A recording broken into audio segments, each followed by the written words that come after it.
Welcome back into Exit 99 Sports. As always, my name is Caleb Deloach. We got a lot to talk about today. We are deep in the playoffs now across all the fall sports, but I think the biggest news we got to start with here off the top, even ahead of teams winning playoff games, advancing historically far in playoffs,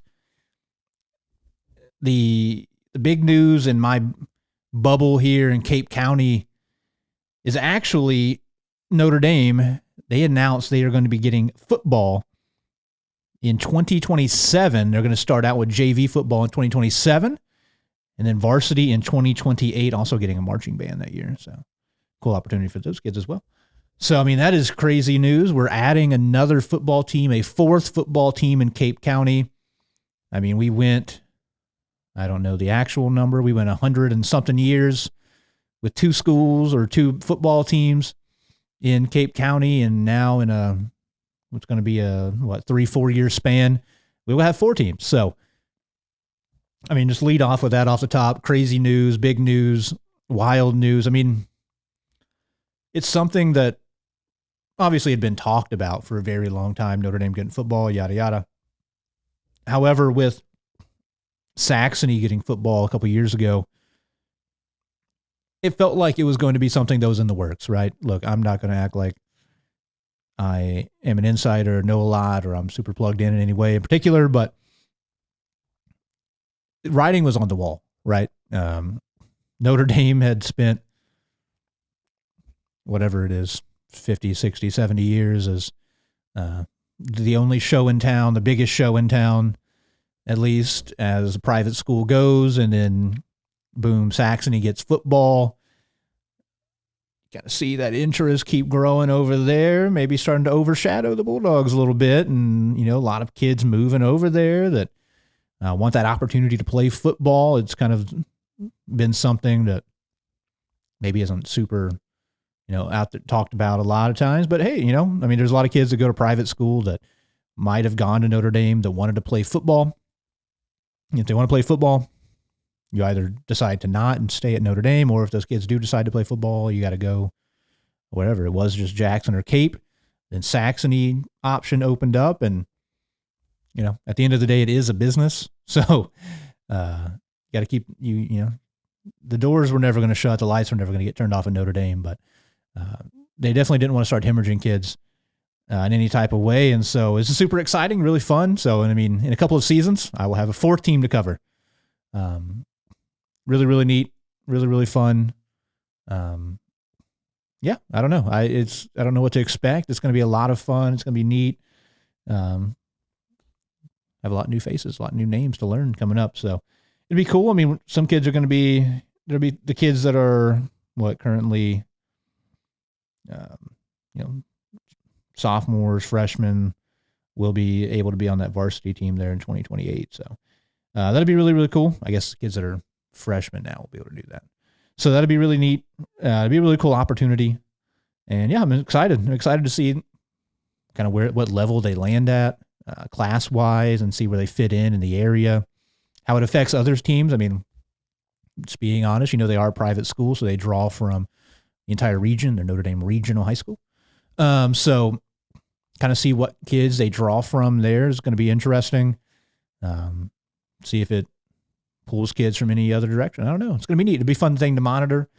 It'll be a lot of fun. Just have another team in the area. Maybe they'll, develop a rivalry with one of the other schools here in the Cape County. And yeah, I don't know. It's a lot of fun. So more football. More football is always a good thing, especially, right now as we are in playoff time. Football is on the forefront of a lot of people's minds. We've entered districts. We had our first week of district football this past week. We had one game here in Cape County as Jackson and Saxony were both on a bye. Cape, however, hosted Melville in the, I believe, 2-7 game in Class 5 District 1. Cape Central, I believe I previewed it, now a week or two ago, and I didn't expect much drama here. This is kind of what I expected, and the Cape did win 44-0. It was a slow start, which is to be expected a little bit in the playoffs. Melville Obviously, a lot of these kids playing their last game, going to go out, going to play really, really tough, come out guns blazing, if you will. Cape led 17-0 at halftime. There's those 7 of those points coming off of a defensive touchdown. Another one for Breon Clemens. We talked about his playmaking ability on offense. He's really shown off the last few weeks defensively. Back-to-back weeks with a pick 6. He's a playmaker, man. He's a really good athlete, good receiver, good when they get the ball in his hands out of the backfield sometimes. And can also flip to the defensive side of the ball and has played well over there all season. As that's been a big strength I've talked about many times on here. The Cape defensive backfield is good. Like, they have a really good defensive backfield. They have really athletic kids. They're playmakers or ball hawks. And they showed off this week. I mentioned coming into it, Melville's quarterback throws it a lot, and he also throws it to the other team a lot. And so that was a potential X factor, and it definitely showed up. In that first half, Cape had 3 interceptions on defense. I mentioned Clemens had the pick 6. Malachi Johnson got one. D. Williams got the other. And it was a slow start for Cape. The offense took a little bit to get going. But in the second half, it really, really started rolling. Also, I know Joey Charlton made a field goal there in the first half. I think he went 1 for 2 in the first half. But the big story from a couple weeks ago was Keyshawn Boyd was back. He had a good first game, after missing about 2 months of football. Jumping right in week 9, he showed up and played well against Kennett. And then in this ball game, he was back in prime Keyshawn Boyd form. He had 200 yards. He scored 2 touchdowns on both big runs of 40 plus and 60 plus on another. I believe both of those coming in the second half.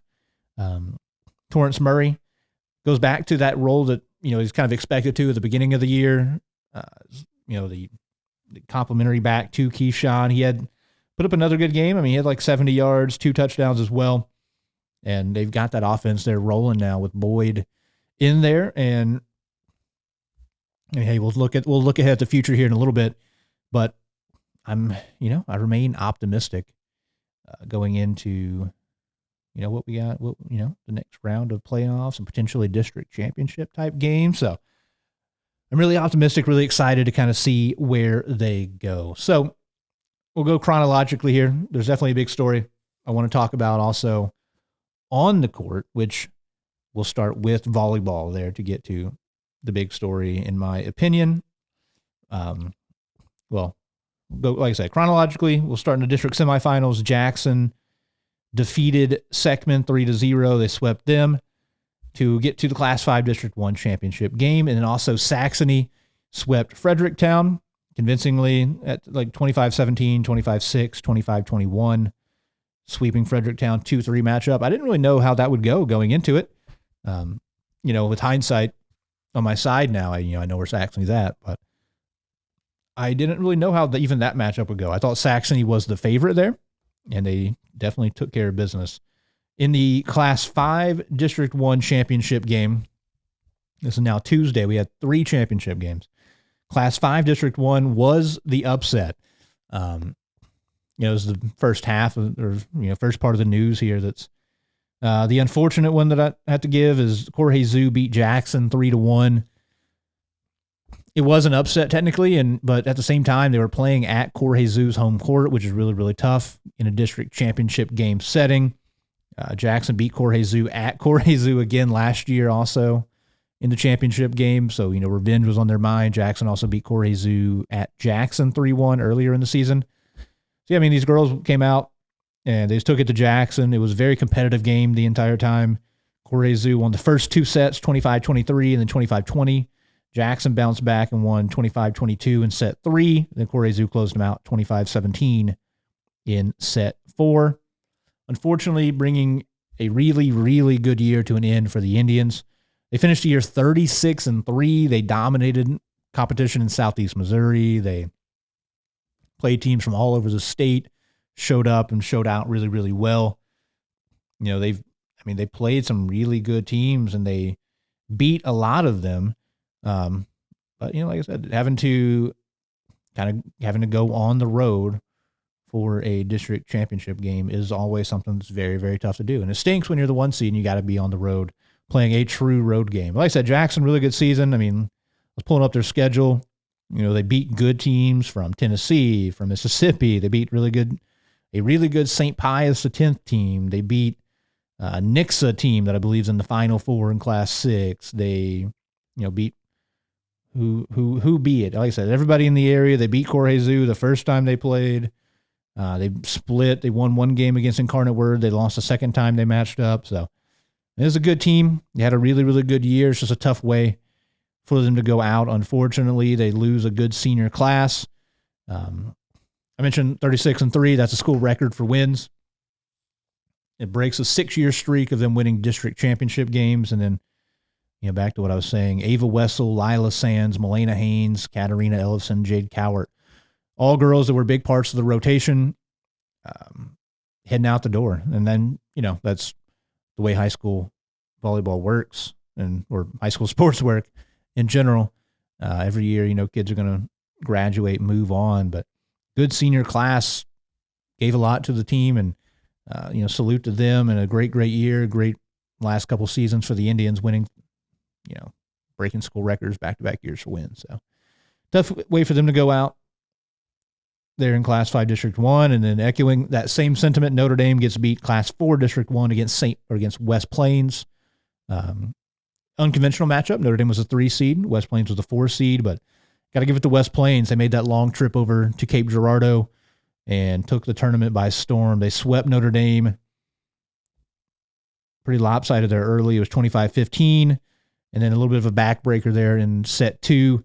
Notre Dame went up. They had a good lead, and then West Plains stormed all the way back from trailing by 4, 5, 6 points there late to win 26-24, and then they close it out 25-18 in set 3. I mean, another good year for Notre Dame. That's a program that has just been rolling also at a good level for many years under Coach Brinkmeyer. High level, 20-win season again. They also lose some seniors. Now, as far as numbers go, not a big number. However, Ryland Dernberger, Lily Brotherton, and then Claudia Jones all moving on. Jones, one of the best setters, not just in the area and the state. So it's tough to see her go out. She had a great, great career, broke a lot of records over there. So salute to those girls. Congrats on great careers, but unfortunate way for them to end the season, obviously, but only one team's going to win. So those girls come out on the wrong side of things. But bouncing to a more optimistic note, Saxony goes to Dexter and beats Kennett 3-1 in that championship game, and what is by seed an upset. However, it was kind of an upset that I expected to occur. I knew Saxony had beaten Kennett. I thought they were the better team. They beat them in 4 sets. It was 25-13. Saxony, then Kennett got their only win in set 2, 25-19. And then it was all Saxony from there, 25-22, and then 25-7 in set 4. Just an avalanche there for Saxony. So they continue on. They're the lone team that was represented out of districts, which, kudos to them. They really pulled this season together. They had stretches there early in the middle of the year where, it was not going their way. You pull up the schedule. They lost what? This is bad radio, but 1, 2, 3, 4, 5, 6, 7, 8 games in a row, mid to late September. And it's like, I don't know. Where's this team going? Can they kind of turn it around? They were dealing with injuries and a lot of youth. They have good seniors on this team, but then also they have a lot of young girls, a lot of freshmen even that are big parts of the team. And hey, it takes a little bit to get that confidence going, get things gelling. Gelling they are. They go into Class 3 District 1, pretty much dominate, and then they head into, what was a very big-time matchup in sectionals, and they did have the benefit of hosting it. They're taking on Potosi. Potosi, the reigning Class 3 state champions. Did not matter. They came out fired up. Saxony played a great, great game. They won 25-19 in set 1 and 2, and then 25-23 in set 3 to get the sweep over Potosi. Whenever the last show I did, I was looking at the bracket, and I think I was just like, we'll see the next episode where things shake out, because honestly, I didn't see them getting past Potosi. Potosi had, a great season. They came in with 28 wins at that point. Saxony, I think, technically is below 500 still, even at the moment. But so this Potosi team I knew was very good, and I thought they were poised to make a run back to the Final Four, but not to be. Saxony, shout out to Saxony, picking up a big win. And then they had a matchup in the state quarterfinals once again on their home court against Lutheran South. Now, this is a game, if I would, had looked out that far ahead, I definitely leaned Saxony's way in this one. I thought this was a significantly easier opponent, obviously, than Potosi. That was this past Saturday at Saxony, and Saxony took care of business. They got the sweep.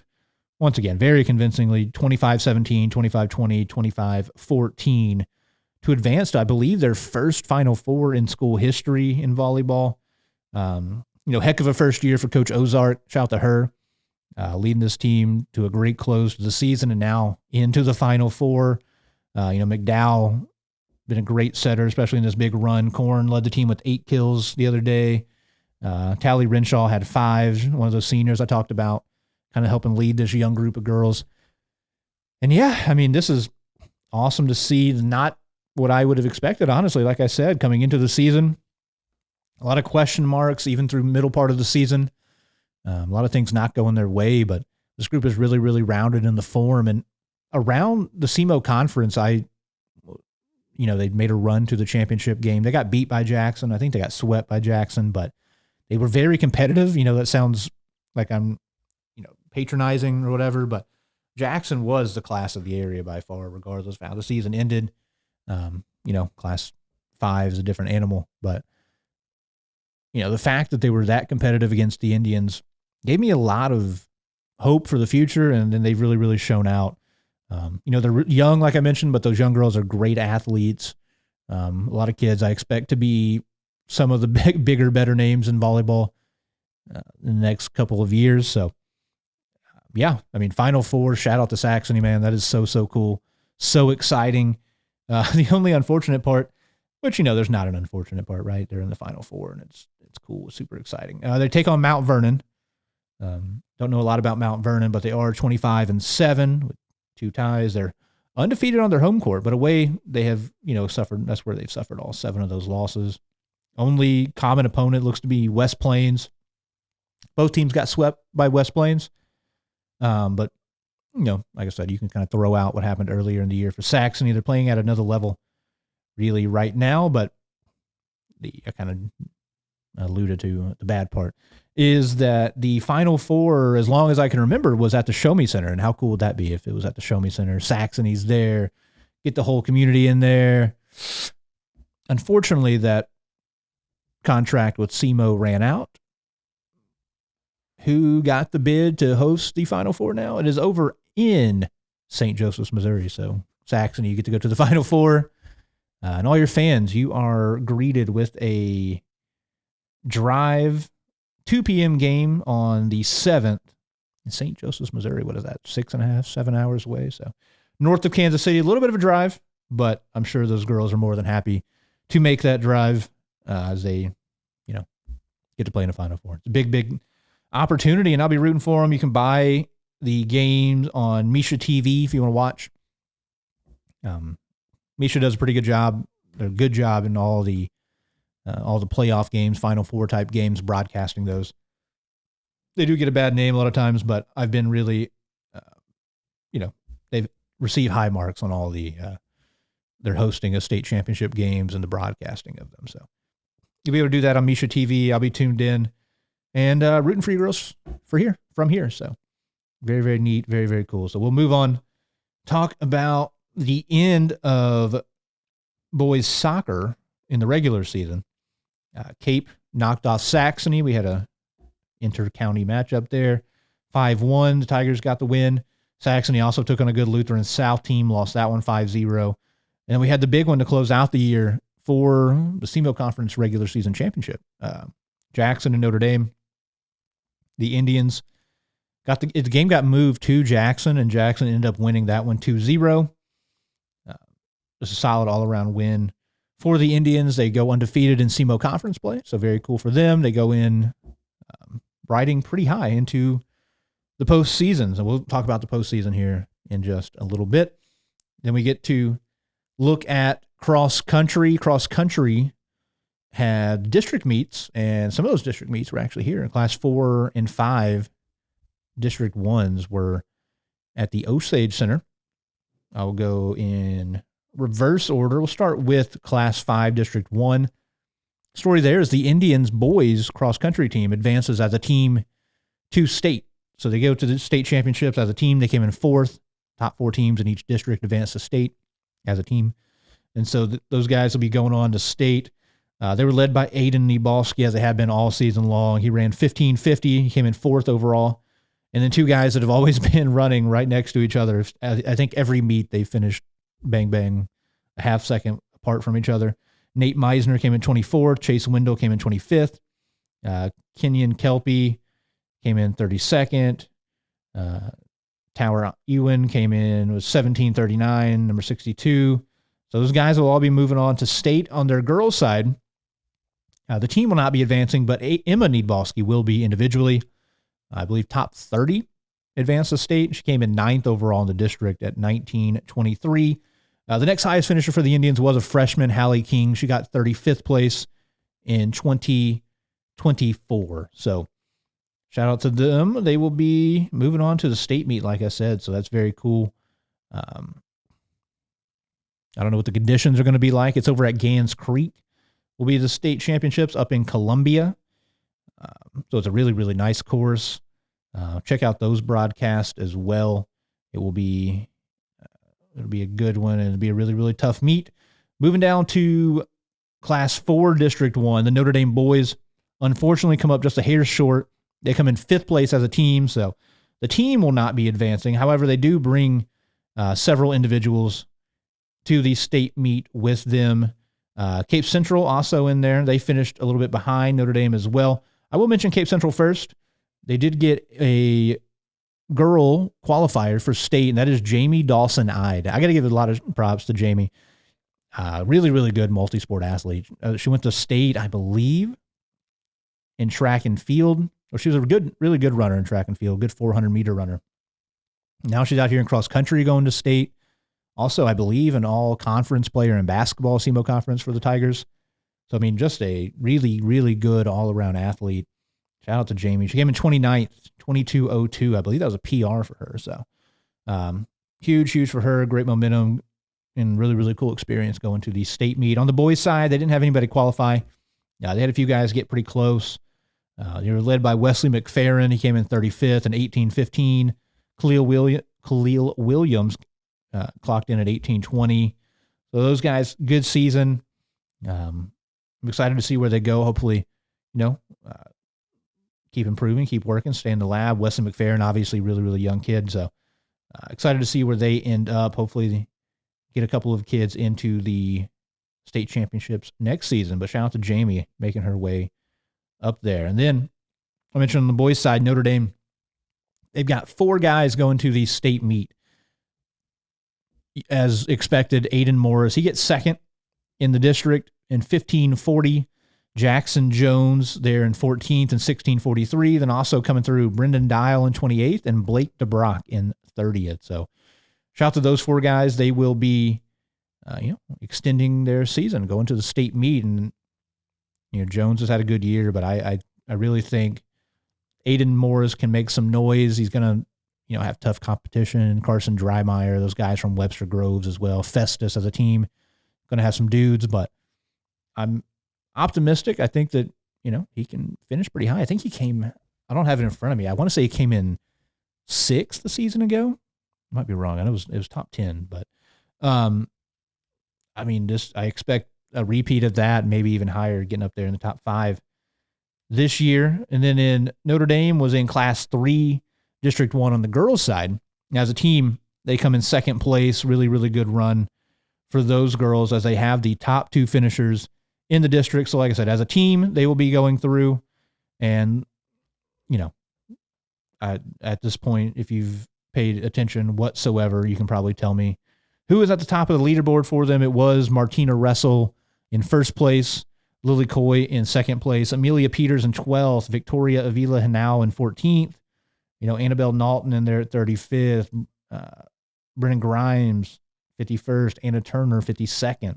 So a good run for them as a team.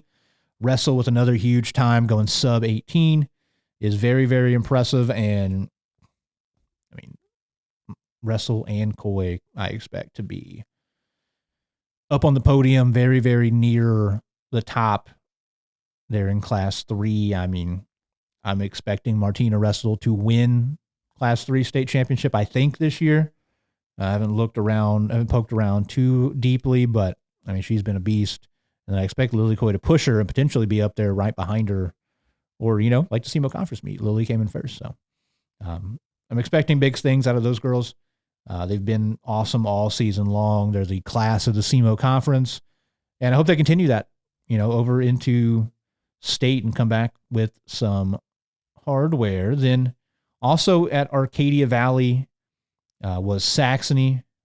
They made the drive up there. Shout out to Woodland, by the way. Woodland boys coming away with winning that district as well. Saxony boys, they finished middle of the pack there in 9th place as a team, so good showing as a group for them. And the girls will be advancing as a team as they came in 3rd with 93 total points. So we'll pull up their team results here. On the girls' side, they were led by Rayleigh Matthews in 21:43. She came in 13th.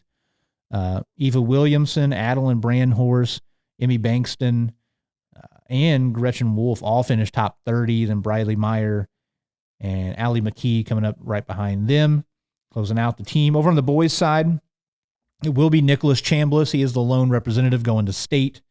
He came in 28th place in 18:07. A couple other good showings, though. Mark Ritchie came in 39th, Jacob Shupp in 43rd. So congrats to those guys advancing on. Big, big, big accomplishment. And, yeah, make sure to keep up with them. I said it'll be up at Gants Creek, Columbia. Really, really nice course. I believe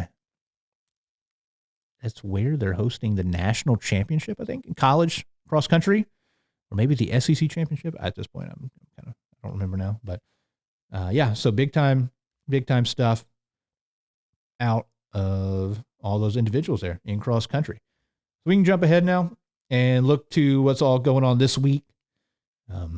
We do now have 3 football games going on in the week, so we'll have a lot more to talk about as far as that goes. As I mentioned, lone volleyball representative this Friday. It will be Saxony. They will be playing Friday and Saturday regardless, win or lose. But it'll depend on if they win, they'll be in the championship game. So we'll definitely be rooting for that. I said their game is at 2 p.m. The other game between Oak Grove and Elias is at 4. If Saxony wins, the championship game is Saturday at noon. If they lose, get ready to wake up bright and early. They played at 10 a.m. on November 8th. So best of luck to those girls. I will quickly look around, see if there's any other local representatives at state. A little bit further up north, Perryville, Missouri. St. Vincent is in the Final Four. I believe that's where they were at last year. They're taking on New Covenant. That game's the 5th. If they win, and then win or lose, they play again on the 6th. So best of luck to those girls as well. Boys soccer is something I wanted to mention earlier as well. We are into district playoffs. Regular season has finally come to a close. And we should have some pretty interesting soccer. I know I mentioned it, I believe in the last episode, the brackets were already out. Jackson in Class 4. District 1, they got the 2 seed behind Oakville, and the tournament will be played at Lindbergh High School. Jackson will take on Seckman. The game is the 4th. Ignore everything I just said. They're playing at Oakville, though, when you click on the matchup, it says so. Jackson and Seckman at Oakville. The Indians are the favorite there, but Seckman, very good team, coming at 12-8. Indians at 14-5. They only have one similar opponent. That's Northwest. They both lost to them. So we'll see how it goes. Rooting for Jackson, hoping for them to make a little bit of a run. They've closed the season really strong. They found ways to win. If they do win, they'll turn around again and play on the 6th. So that's Thursday. Yeah, best of luck to the Indians. They have a good squad. I like, the way they've been playing here as of late. They have a good senior class. So best of luck to them. They're in Class 4, District 1. Class 3, District 1. Really, really busy with our teams here in the county. You've got Notre Dame is the 1 seed. They will be taking on, actually, Saxony, who is the 3 seed. At the time of you're watching this, you'll probably already know the outcome of that. Really cool, though. These games are here in Cape Girardeau. So get over there. Notre Dame will be hosting that game. And I believe the semifinals will be played at Cape. So Cape will be hosting their game against Saxton Monday. Hopefully they're able to win. And the winners, which if you're making me guess or pick right now, I mean, Notre Dame dominated Saxony earlier in the regular season. I expect that to continue. Those games on Thursday could be Notre Dame against the winner of West Plains and Soto. And if Cape is able to beat Sykeston, which is not going to be easy, that was a 1-point game earlier in the regular season, they'll be taking on the winner of Poplar Bluff and Hillsboro Thursday at 6:30, and that'll be over at Cape Central. And then the championship, if we get to that point, might as well talk about it now, will be the 10th. So that's Monday, November 10th.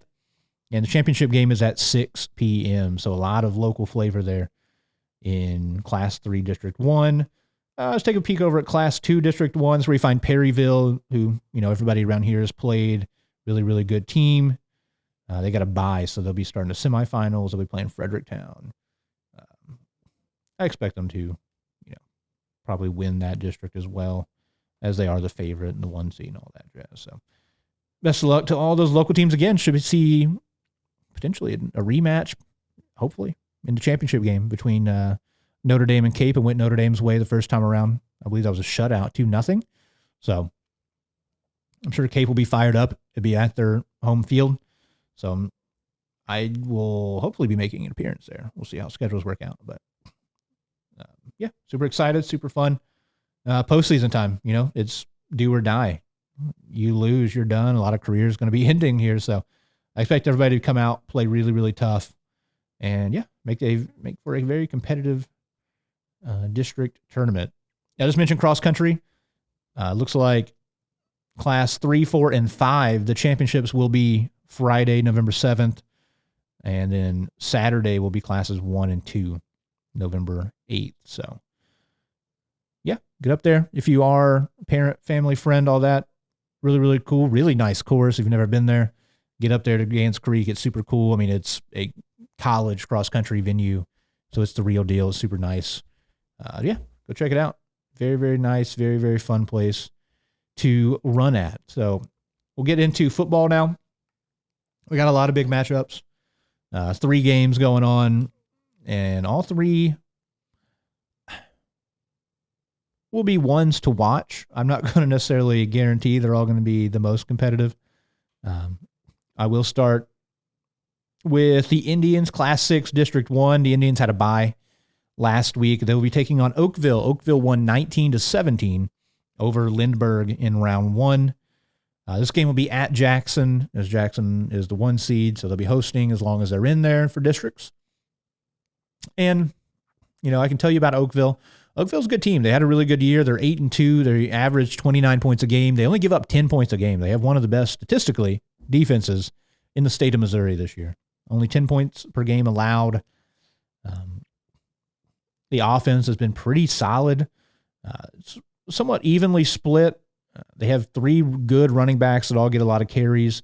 Quarterback Max Bradley has really been a little bit of a revelation for them in the past games. It's kind of been a place they struggled the last several years. He's helped stabilize the offense, giving them a better, more balanced look. And he's completing 51% of his passes, 1,100 yards, 9 scores through the air, 7 interceptions. At running back, they're led by Gavin Anderson. He's over 600 yards, but they have kind of a 3-headed monster there with Jacob Baines, who has 300 yards rushing, and Jackson Odell, who has over 300 yards rushing. Baines is a better receiver. Out of the 3, he is kind of the receiving back. He has 160 yards and 3 scores through the air on top of the 5 he has on the ground. So a pretty balanced offense. The leader out wide, Colin This is going to be a mouthful, and I need to get better at this one before I do the radio for Jackson. We got wide receiver Colin, last name Piechockinski. Piechockinski. We'll work on it. We'll Google it. We might email his mom or something to try to figure that out. He has 37 receptions, 490 yards. They give him the ball a lot in the backfield, jet sweeps, things like that. He has 18 carries, 209 yards, and a score on the ground. So really, really versatile kid. And I mean, a big part of their team as well is the kickoff team, which if you were Jackson, you've got to be sweating because the Indians have given up 3 kickoff returns for touchdowns in their last 2 games. It's crazy to say out loud. A kid named Tarvis Davidson averages 34 yards per kick return. He has 2 kick returns for touchdowns. That is where a high amount of focus needs to be for the Indians. It's been an issue at times. The special teams has been a roller coaster all season long. So somebody tackle that kid. That's all I got to say. Now, defensively, they're very, very opportunistic. That is Oakville. They've got 11 interceptions as a team. They've recovered 15 fumbles. They have 23 sacks. They have 2 pick sixes as a team. I mean, they are a good squad. Very, like I said, I mean, the defense, only 10 points a game. That's where they really lean on, but the offense has kind of come alive this season as well. Jackson and Oakville, though, not too far separated geographically. Oakville is on the southern side of St. Louis. But the last meeting was in 2014. That was actually also in the district semifinals in a wild game. Jackson won 41-35 in overtime. Jackson scored in overtime, missed the extra point. Oakville got the ball back, got down to the 5-yard line, fumbled, and I believe Bryce Dickerson, Bryce Dickerson, got the fumble recovery. So I don't know if that's going to mean anything. If you're an Indian fan, Jackson's undefeated. They average 53 points a game. They give up 14. So, I mean, look, if I'm saying who's going to win, I'm going to pick Jackson, not as a homer, just objectively speaking at this point. I mean, the Indians have been fantastic. I do think Oakville is going to push them a little bit. They're going to make their life maybe a little bit more difficult. But I think this is one that Jackson wins and probably wins pretty lopsided. So. Moving on, we've got Cape Central taking on Webster Groves. Webster Groves comes into the ball game 4-5. They defeated Miller Career Academy last week 41-14. Webster Groves gives up 32.6, so a lot of shootouts for them. They've given up some points. They score some points. Their quarterback puts the ball in the air a lot. He's passed for over 1,700 yards, 15 scores, 11 interceptions. Not a big runner. Only completes about 50% of his passes also. They do a lot through the air. A lot of their offense is moving through the air. Jonas Fagan is our leading receiver, 41 catches, 795 yards, 9 scores. Kyron Brumley, a good two-way player for them at defensive back as well. He has 31 catches, over 500 yards, 3 scores. And like I said, he flips over, plays defensive back. At running back is another good two-way player, Owen Capaccia, who we're going to go with. 93 carries, over 400 yards, 5 scores. He also has 130 yards receiving. And then on defense, he's their leading tackler with 82. He's got 5 sacks, 11 TFLs, and interceptions. So, good player. This Webster Groves team is solid. It's a situation kind of where they beat the teams they should, lose to the teams they shouldn't. Cape, the numbers pretty simple. They come in now 7-3. They're giving up 19 points a game. They're scoring 25. The last meeting actually was last season between these two teams. Cape won that one 42-7 in the district quarterfinals. I mean, with Keyshawn Boyd back and healthy and running as well as he has been, I do give Cape Central the advantage here. That's going to be at home, which I think is, obviously going to help out. The Tigers, for sure. I hope Cape fans are there and show out and get loud. Get fired up. Your team has a real chance to be back in the district championship game, so go support them. That championship game would be on the road, theoretically, if it's Farmington winning. It's a big opportunity, big-time matchup. I do give the lean to Cape Central. I mentioned Webster Groves hovering around 500. They do give up points in a real way. I mean, they've got blown out. They came into districts kind of on a 3-game losing streak. They got blown out by Rittner, by Oakville, by Seckman. They got blown out early by Vianney.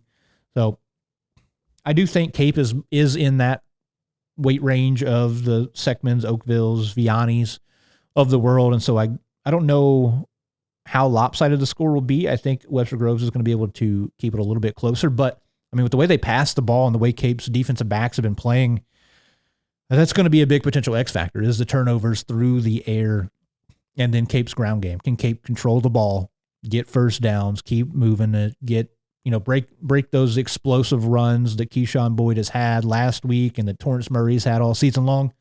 If they're able to do that again, they should win this game and win it somewhat going away, I think. I think this is a 2-3 score game, at least for Cape Central, in my opinion. I like them a lot, and, we could be seeing a rematch in that district title game. I mentioned Farmington. They're the 1 seed. They're going to be playing Fox. Fox blew out Poplar Bluff in round 1. Fox is sneaky. They're a pretty solid team. They've lost to a lot of good teams, but they've been competitive, and now they're kind of picking up some wins here. So I think they'll push Farmington. I think Farmington will win. So I think my projection right now is a rematch. We'll see when we get there. But for this one, though, I do like Cape Central. I like them to win by a few scores here, probably at least. So best of luck to them, though. Go take care of business. Do what you need to. And, their defense has been phenomenal. So I think their defense will play well in this one again. Last game we got is Saxony. Saxony will be taking on Hayti in a very, very interesting game, in my opinion. Hayti, 4-5. They started a little bit slow, I believe.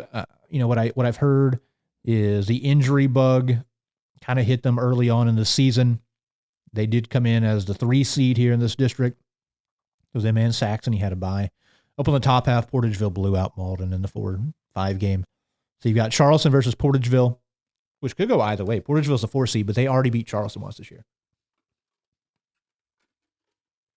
And Saxony will be hosting, which is really, really cool.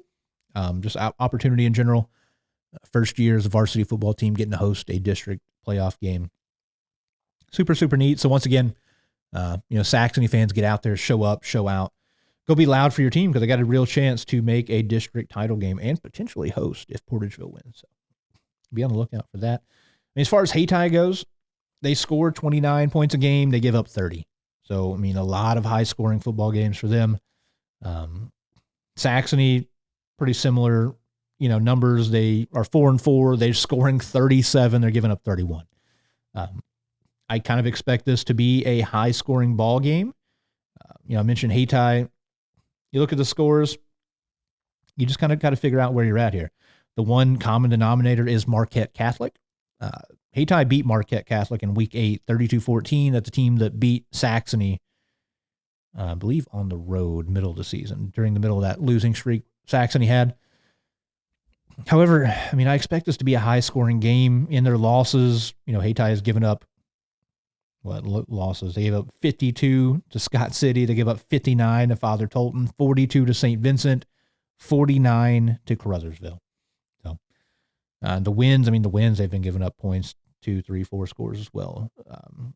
Who to look for on their team? Quarterback J.C. Ford is a good one, 1,700 yards, 24 touchdowns, only 4 interceptions. So you're going to see 2 teams that are pretty mirrored with each other, what they want to do. They want to spread it out, throw it around, get athletes out in space, run when you get a light box. Isaiah Love is their leading rusher, 83 carries, over 800 yards, 12 touchdowns. Out wide, it is Javante Payne. He has over 1,000 yards receiving, 1,099, and 15 touchdowns. He's the guy. I don't know who it's going to be. I don't know, if it's zone, you're doubling up over the top. I don't know what your game plan is, but Javante Payne is the guy. He is the dude on the outside for this team.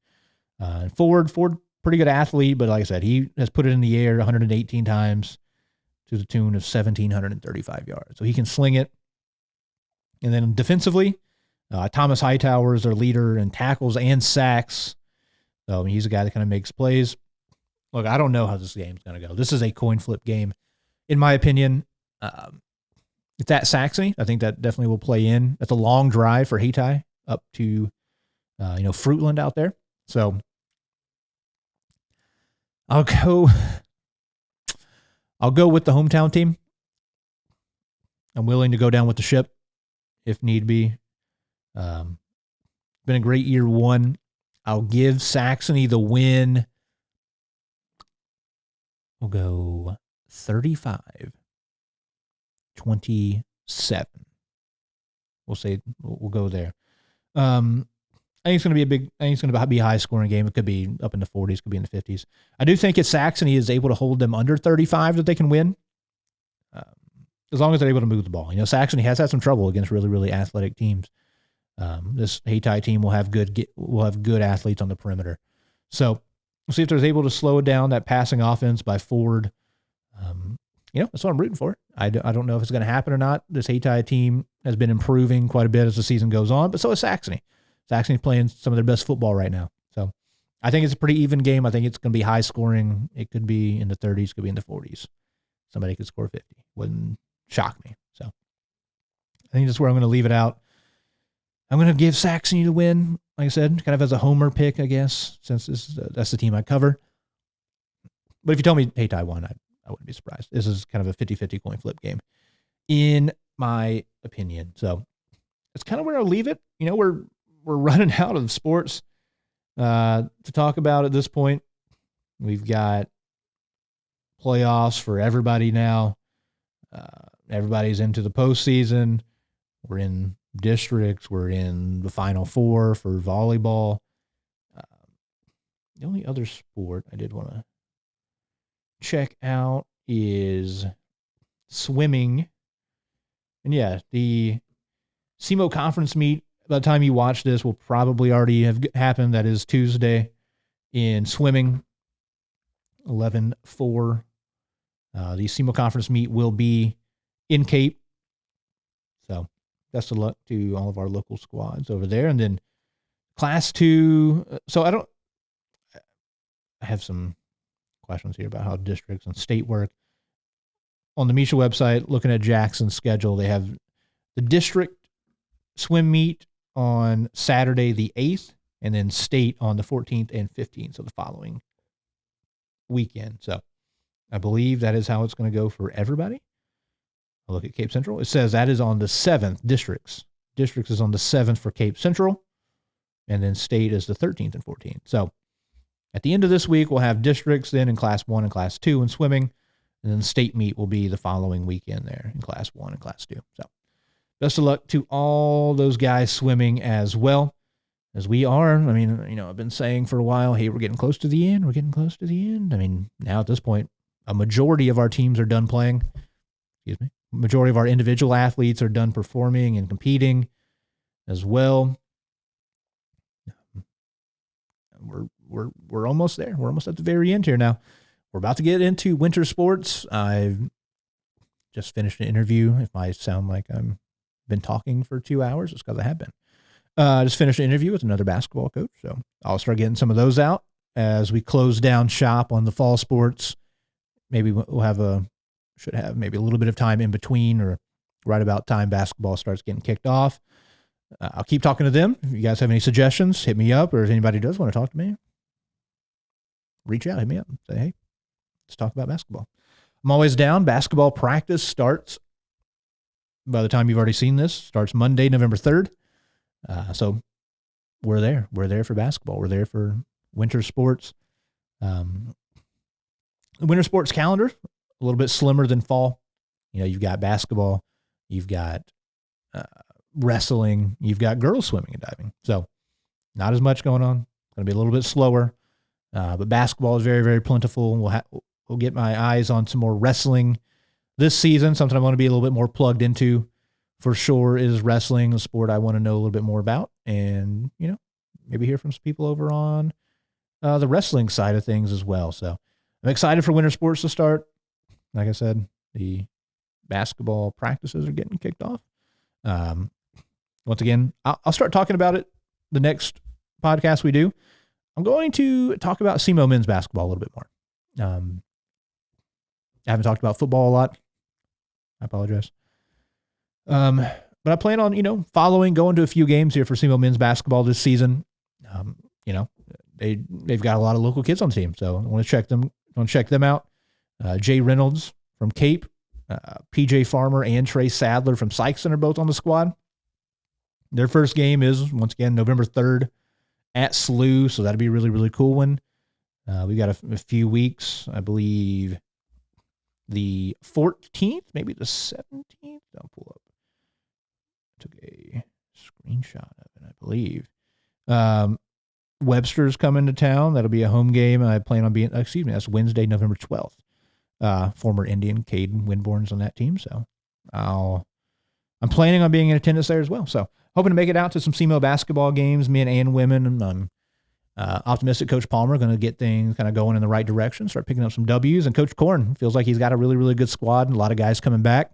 And then, some new kids I'm excited about. Maybe see PJ Farmer get some PT. I don't know. Yeah, I'm really excited. I'm going to be talking about basketball. I love football, right? Okay. I told you I'm a Jackson graduate. Jackson's a football town, and they're really, really good at it. So it makes it a lot more fun to talk about. But I'm a basketball guy deep down. I was, a basketball player. I watch basketball year round. So I'm excited for winter sports to start. But got a long way to go. Hopefully we've got a lot of teams playing into up to December, Thanksgiving, maybe the first week of December, I think is the state title game. So whatever, I'll quit rambling. Thank you guys for watching. Thank you for listening. It's fun, as always, to keep doing this, and I appreciate all the feedback. Once again, if you ever got anything you want me to talk about, if I ever get anything wrong, if you ever want to elaborate on something I talk about, just hit me up. Caleb Deloach, hit me up on whatever social media app. You can find us on social media, our Exit 99 Sports page. Just look us up, Exit 99 Sports, Facebook, Instagram, X, not Twitter, X. Active everywhere. I want to be active on TikTok. I'm just not great at getting into it. I'm sorry. I'm old. Yeah. I'll be sharing all the sports, all the scores, all the schedules, all the schedule changes, updates, everything everybody puts out. I'll be sharing and posting there on those pages. And like I said, I appreciate all you guys who watch, listen, keep liking, subscribe. Check us out on YouTube. During basketball, I might get into some live streaming of stuff that we cover here. So yeah, appreciate it. As always, I do this to give the shine to the kids, to the coaches, to the people who are out there every day sacrificing time, and the athletes sacrificing time and sweat and energy, all that. They're the ones putting in the work. I just get to sit here in an air-conditioned room and talk about it. So thank you guys, as always, for listening. And yeah, we'll see you in the next one. Have a good one.